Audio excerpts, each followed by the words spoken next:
I'm Vic Myers. Welcome to the Resistance. Wrote me a letter. Wrote it to Senator Michael Bennet. If you want to see what I wrote, I was going to read it, but it's too long. I'm going to post it in my story as soon as I'm done with this video on TikTok.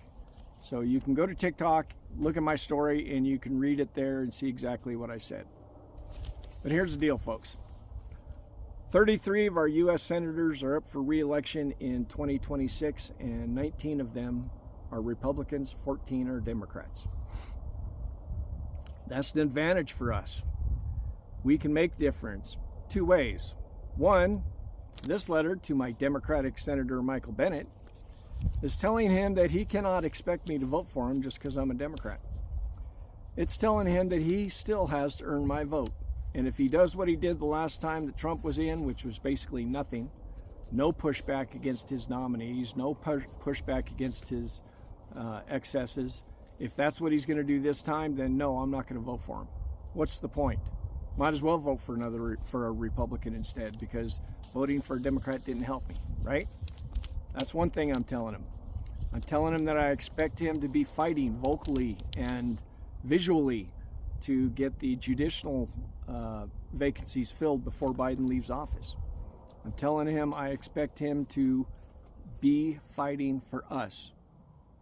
And again, if he doesn't, then no, I'm not going to vote for him. Now, those 19 senators, a lot of you folks are in red states. You've got one of these Republican senators up for re-election.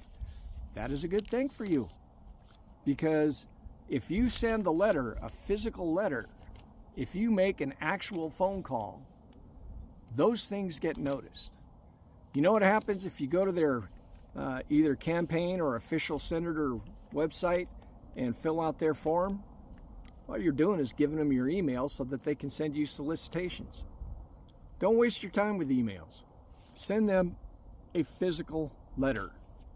Make an actual phone call. Those are the things that get noticed. And at the bottom of my letter, I CC File, CC CNN, CC MSNBC. When I send this to Senator Bennet, I'm also sending it to them. Now, if I'm the only one who does it, nobody notices, nobody cares, nobody's going to read it. If 1% of my followers do that, then somebody's going to raise an eyebrow and say, this is interesting. If 10% of my followers did this, then somebody's going to say, we need to pay attention. Maybe Maddow does a story about how many people are getting engaged and contacting their representatives. Maybe CNN starts coming out and talking to us to say, why are you guys doing this and what do you hope to achieve? And the senators themselves, I told you, 19 of the 33 are Republicans. If they know that we are watching and we are paying attention, that we are active, they are going to be at least a little bit less likely to let Trump just do whatever the heck he wants. They're worried about getting reelected. So there you have it, folks. This video is getting long enough. If you want to see the actual letter that I wrote, go to some of you are on TikTok watching this. It's going to be in my story. If you're on YouTube or Instagram or one of the others, you can go to my TikTok account, and you can read the letter there in my story. Good day.